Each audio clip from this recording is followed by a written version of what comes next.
Welcome to Taranis AI, pioneering AI-Driven OSINT.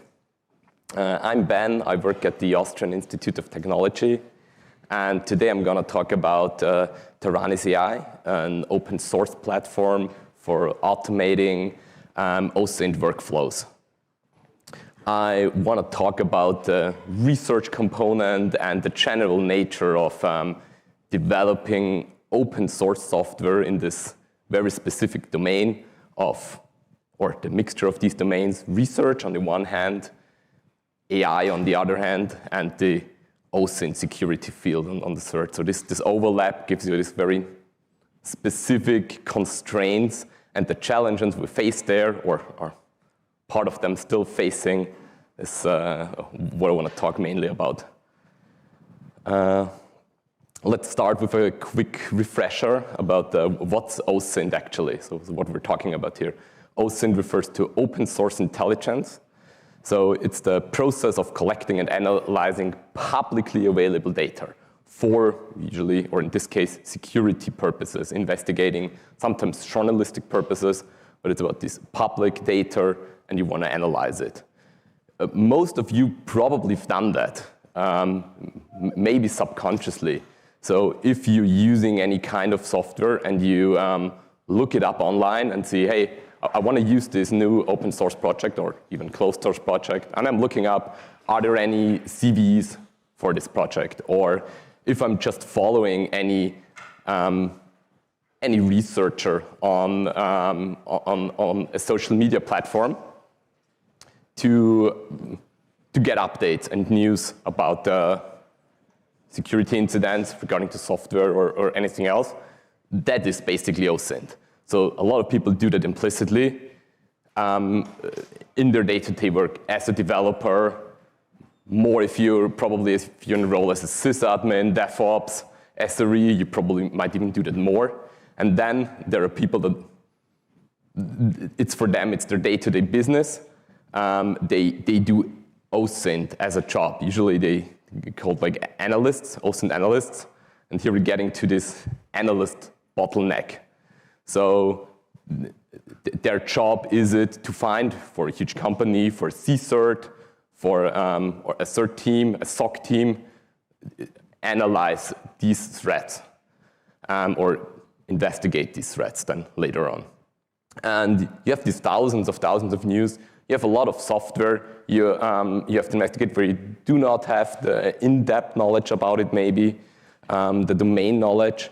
So yeah, it's SOC team work, and we want to help these people. So that is the purpose of this platform, to make it easier for these teams to protect their assets in a company or the companies from a certain perspective, easier and faster, and to reduce that bottleneck. Because the bottleneck here is clearly not looking at collecting these sources, like there are thousands of feeds. It's the human that then has to look at these collected information. So even if you were immediately able to detect any threat that might be relevant to you, it's someone has to look at it and disseminate it. And this is where we want to help and reduce that bottleneck. These questions that they might ask about. Do we care about this threat? So the threat is real. There's an actual report about the threat, but we might not actually be affected by it, or under the constraints this threat is actually relevant. Have we seen this before? So this is the second question, is, okay, I've seen this threat, I've mitigated it already, but how news tend to, they bubble up again. So it went through all the news, I mitigated it, but now the broader general news picked up the issue and it bubbles up again 3 days later, but it's the same issue. It hasn't changed, there isn't anything new actually there. And figuring that out, hey, is this something new? Has the threat evolved? Or is it just the news that is slower than we were reacting to it? And the third question attaches to that, where does it originate from? So where is this new news coming from? Is it just like a copy-paste, basically, of the old one, how these news sites work? They rinse and repeat.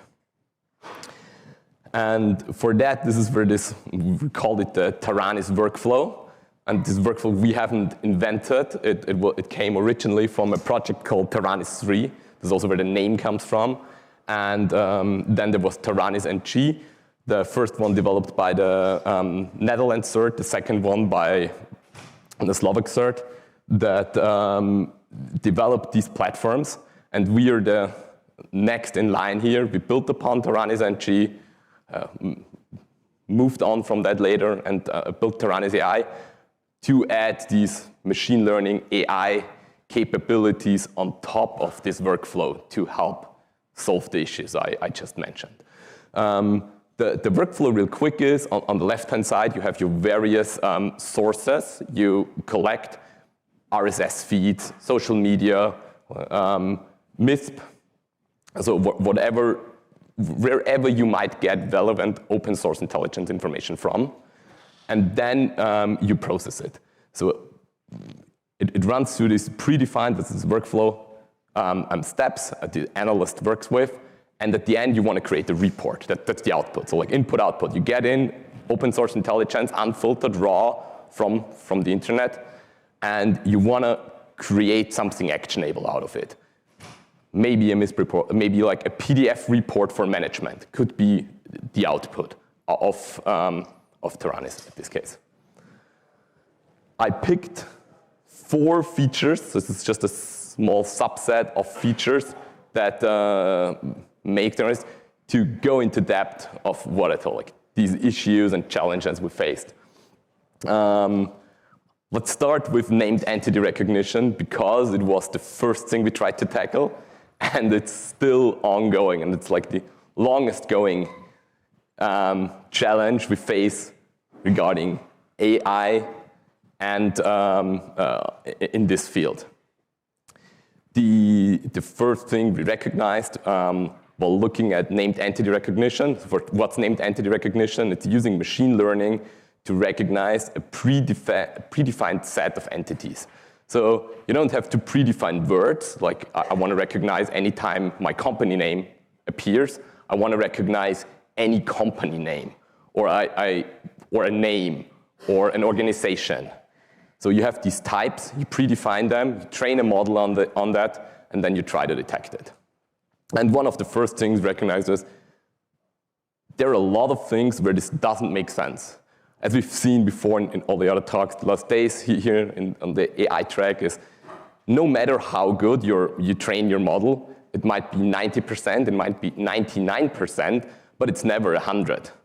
So you always get that close to this perfect match of detecting what you want to actually detect. But for a lot of these data, the first one being CVE numbers, there is a way to get a perfect match. It's just a regex. So you can train a model to detect CVEs, but no matter how good it is, it will always be slower and worse than just that regex. So recognizing that and using that information and going like, hey, we have to draw that line. What are the actual types we want to recognize? There is a clear line where you want to do traditional computing, using a word list, using a regex, and using NLP only for the type of entities you really need to use it, basically. So this minimal set. And the generators, and the actual issue with the named entity recognition we faced then was, okay, we have these very broad set of different type of data. So that's what I mean with IT security and general news. Why would I even want to consume general news? The answer for that is usually from the analyst, I want to see if a specific security incident has reached the general news phase. So it starts usually as a CVE or in some security bulletin, and sometimes it evolves, as I said, and it gets something like Heartbleed. It gets a name and it gets out there, and any news agency is going to talk about it. They're all going to talk about this incident, some better, some worse. There's information get lost, and so on. And you want to recognize if that happened.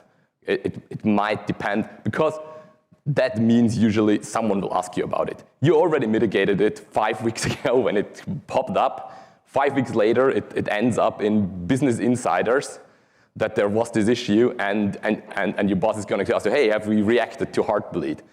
And then you want to know, why is he asking me? Was there something new? Did it evolve? Was there a new? And you want to be aware, oh no, it just reached this phase now. It will bubble up now again, just because of the life cycle of the threat, and not because there has been an actual evolution on the threat level. And so they report obviously completely different about it. So you have these two completely different set of writing styles. And from our experience, that's what we found out. The hard way was you need two different models, basically, at the end of the day. To get usable named entities out of reports, you need a model if you want to parse CVE report or a news article from, whatever, CNN. We weren't able to get it in one, but we found the solution by just splitting that and using the correct model on the correct type of source. This is what it then looks like. You recognize these named entities, you have this story, and a user can work with it. That was our phase. So we started with the named entity recognition, we solved it, or we thought we solved it. We had these nice named entities in our software. Users could filter after them, search after them, all that fancy stuff. The next step then was topic clustering. So this refers to also a machine learning algorithm, or a set of machine learning algorithms that try to help you identify the same story. So what I just been talking about. So it's the same story, they're all talking about the same. They're copy-pasting from each other, just adding some information maybe, or deleting it. So it's the same story, and you don't want to see that 15 times, and you want to have it aggregated to be faster filtering over it as a human. And for that, the computer should cluster it together into this story, into this cluster of a topic. And to do that, we have these entities, and we use that and the story and the articles themselves, and throw it into this nice algorithm we developed, and get out the result. And they weren't as good as we had hoped for. And we figured out the named entities were good enough for the initial purpose of filtering and searching, but not good enough for the topic clustering. So we had to go back to the beginning. We needed to improve our models. So this is this life cycle. It's maybe not even a loop more. We get something in and process it, and the output of the processing is the input for the next processing step. And for that, you might need a different level of quality to garbage in, to prevent garbage in, garbage out kind of situation. So we had to improve that and go back, make a step back, start over again to solve that second issue where we thought we were already. Then comes the next thing. We look back to this workflow. Okay, I analyzed my stuff. I was super fast because of the help of my AI machine learning bot that helped me classify that. But now I want to share it, because that's the whole point of it. It doesn't help me if I identify the threat, if I can't tell who is affected. I have to tell someone, hey, you have to do something. And for that, we also had this evolution. We started with a MISP integration. We're working closely together with them now with that collaboration feature, because we recognized sharing is a one-way thing. If you share something, it's one-way communication, and that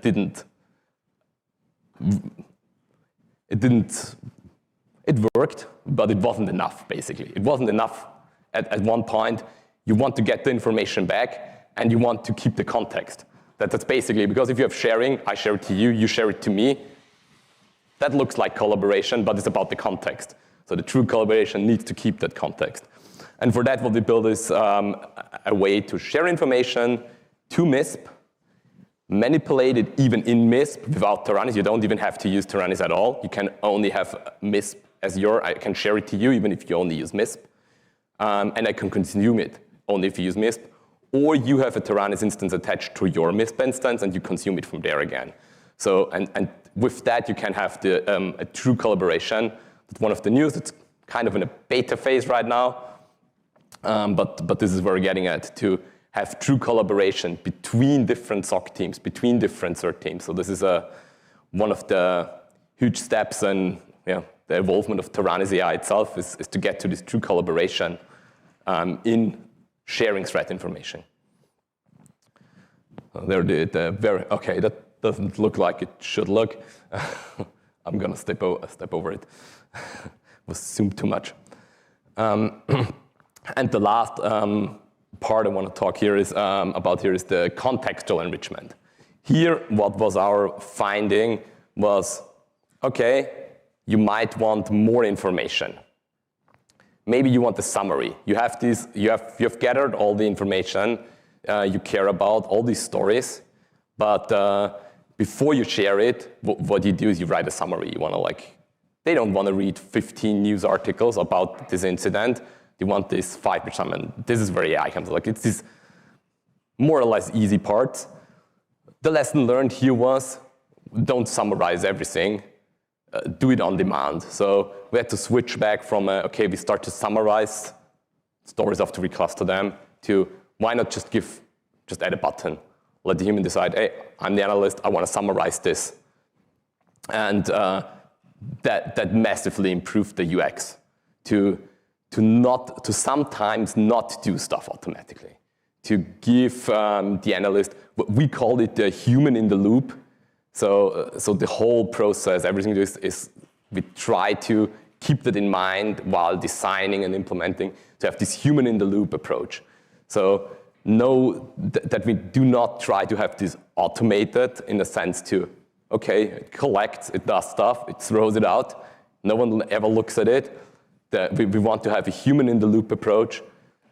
It is from all the analyst teams we talk to what they want. It's usually you want the human to sit there and be able to inspect it, to have accountability there. And this is one of the points where the AI part of it came into play with this human.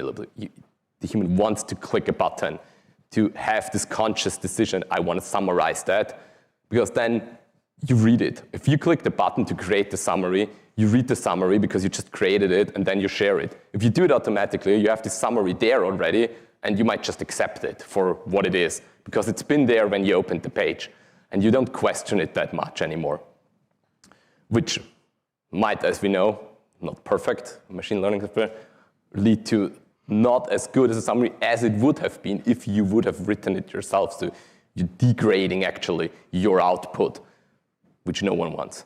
Sentiment analysis, mainly for social media, but we also applied it to public news agencies to identify disinformation. The same applies here.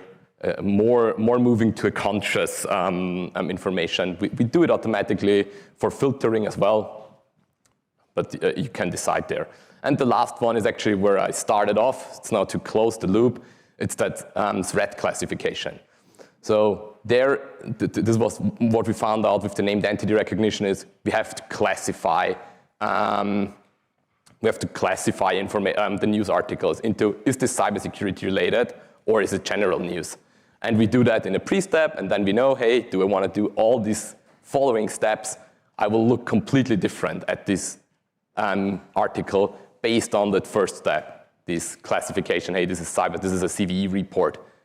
You have to run the models for this kind of information because I identified it as that.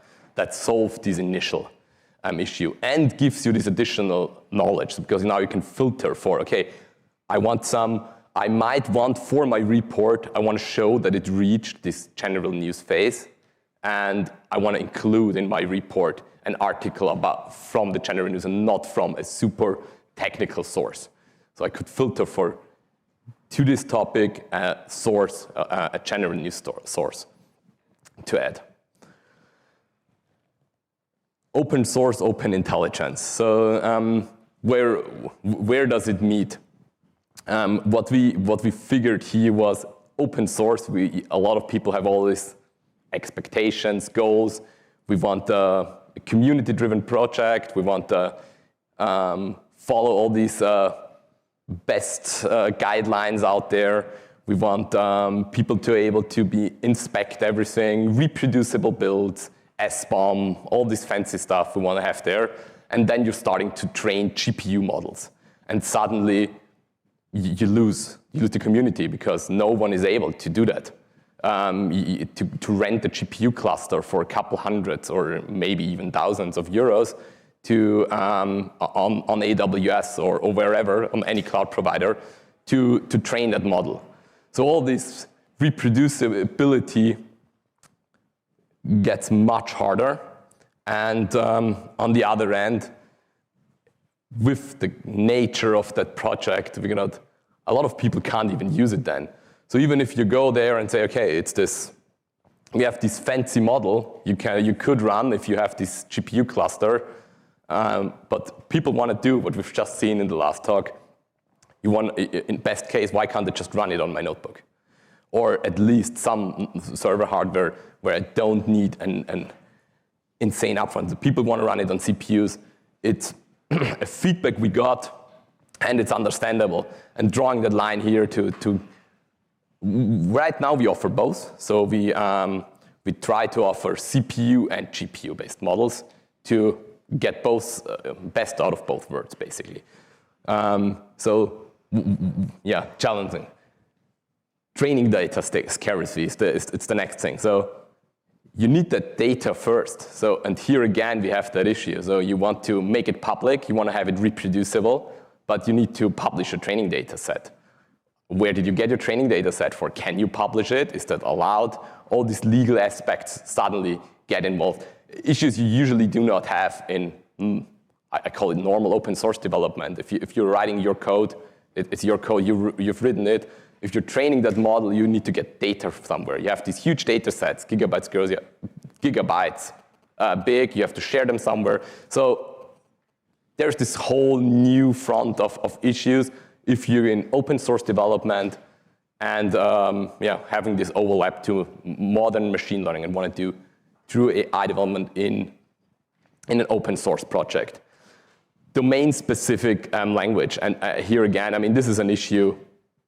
We all know you have a new open source project, but it solves a specific issue. So you already have this overlap. You need this domain knowledge of OSINT, where it started off. What's OSINT actually, to even have an understanding of what you're trying to solve. And now you add this third layer.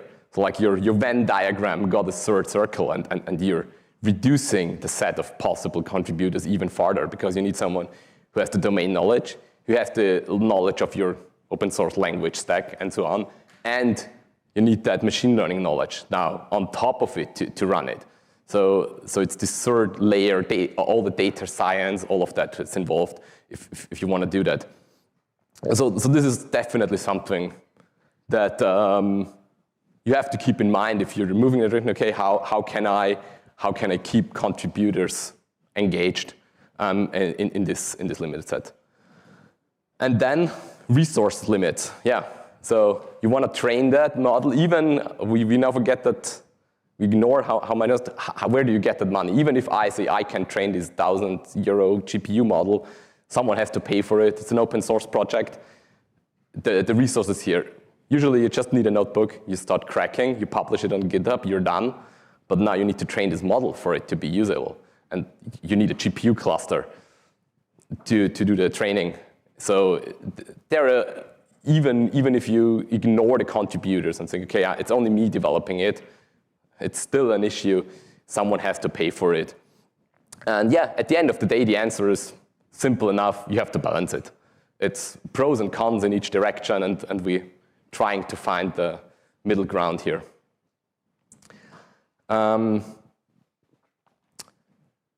OpenShift. How do we deploy that stuff? How do you use that stuff? Again, it's finding that middle ground. You can start it on Docker Compose in a production environment. People usually start with, I have this Kubernetes cluster. It's OpenShift flavored, it's Ranger flavored, it's vanilla, it's AWS. And all these constraints come in. So in this, figuring that out is again also this challenge to balance between, I want to be able to do Podman Compose up, I want to do Podman Play, or I want to have an OpenShift deployment. And testing both these scenarios has been challenging, definitely. But we got there. That's the current state of it. It is deployed on OpenShift. It runs there. It's a stateless design, so we got there after some time. It has been a challenge. Time is running out, so I have to move on to my demonstration. So I took the boring route, and I'm showing you a video, but it's a great video because it's not just recorded, but it has been generated. That didn't work. Let me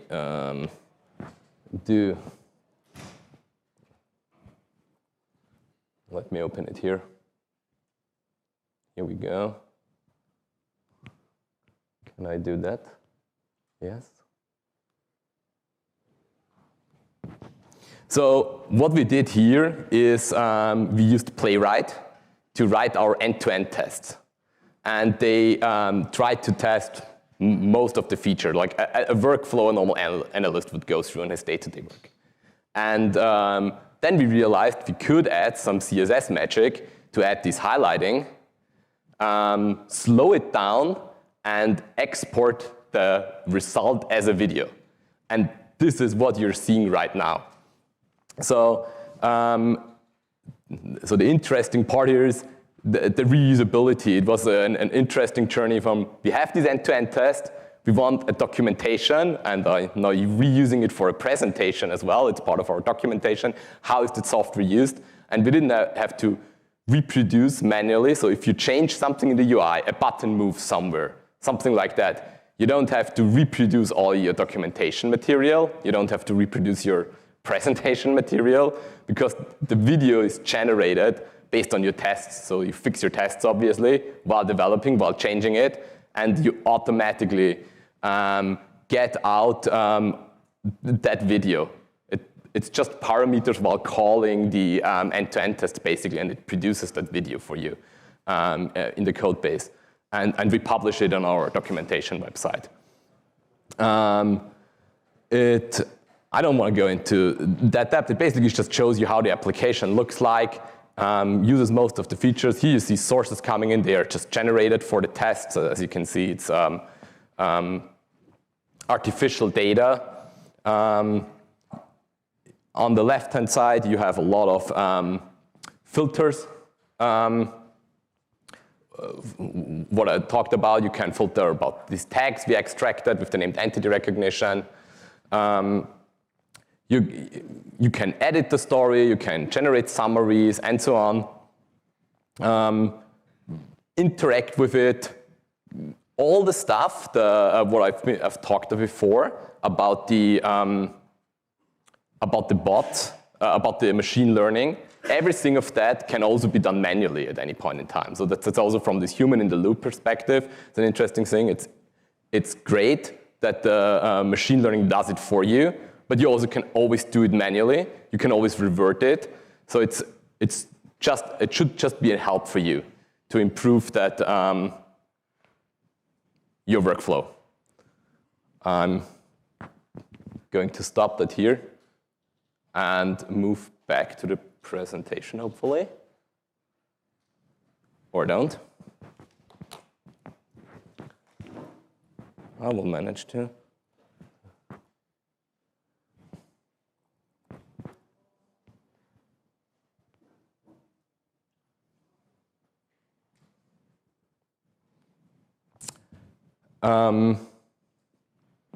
So that brings me to the end of it. Get involved. It's an open source project. We're looking for contributors. Any contribution we're happy about. There are a lot of open issues. We try to label them for like good first issues for beginners. Any feedback, like the last point, real-world feedback, is something we're absolutely looking forward to at all the time. Or if you just got 10 minutes, we have this small survey.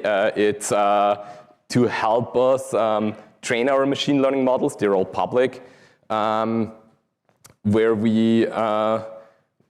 basically you just classify some news items. It's all explained under that URL. It explains to you, hey, what do you have to do? Then you just click. It takes 10 minutes. You click a button, say, hey, this is cybersecurity related or not.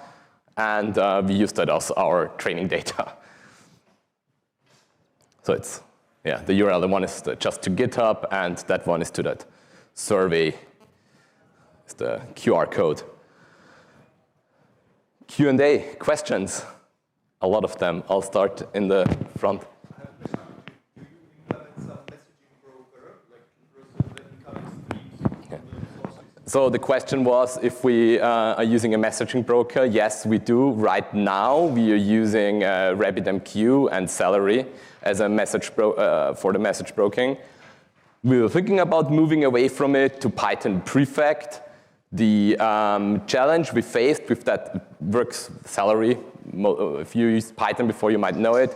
It's a huge project. The issue we faced was these complex pipelines that require one step to happen before the next one. Is something we are doing right now with Celery, but Celery is not very good at this. To have dependencies, there's only single link dependencies, and then you have to link the first to the second, and the second to the third, and you can't define a chain. That's the issue why we're moving away from the RabbitMQ based to Prefect. But right now it's RabbitMQ.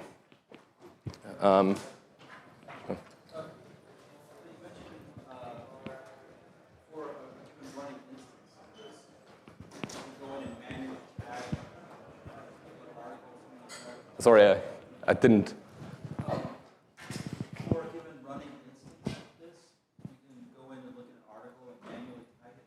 Do you have a way to loop that back in to train the model further? So the question was, for a running instance, if someone manually interacts with the tags, to loop it back into training a model.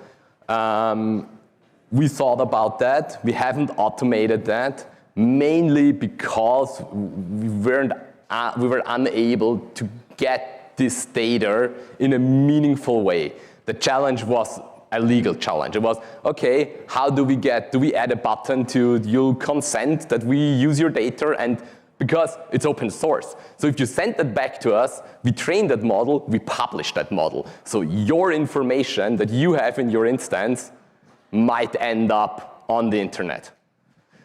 And we didn't want to touch that. Certainly it's possible, but we didn't want to touch that. That's why we haven't done that in any automated way yet. My understanding is that you're developing your own AI models. Is it possible to plug in overall, or let's say some other models?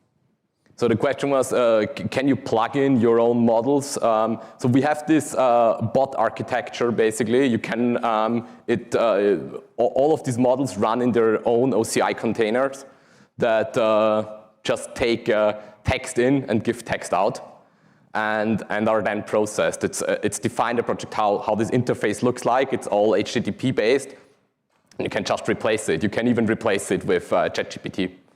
It's basically just so he sends the event out over HTTP in that format and consumes the answer over HTTP.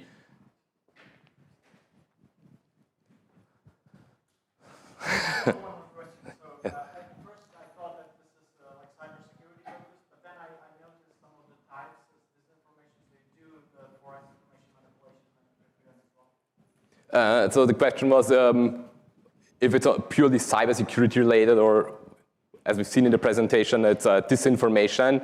And yes, so we're moving in that direction right now, that we are focusing actually more in this disinformation sector, and adding machine learning specifically for that. Basically the first answer maps into that. You can just add new bots that do completely new stuff and annotate data in new ways. So you can just add a bot that does that flags disinformation campaigns for you, and it could just add it as a tag for you, and you use that. And that's what we're doing right now. So any field related where you could interact with OSINT data, you could add a bot and just consume it in Taranis. Here, out of time. Thank you.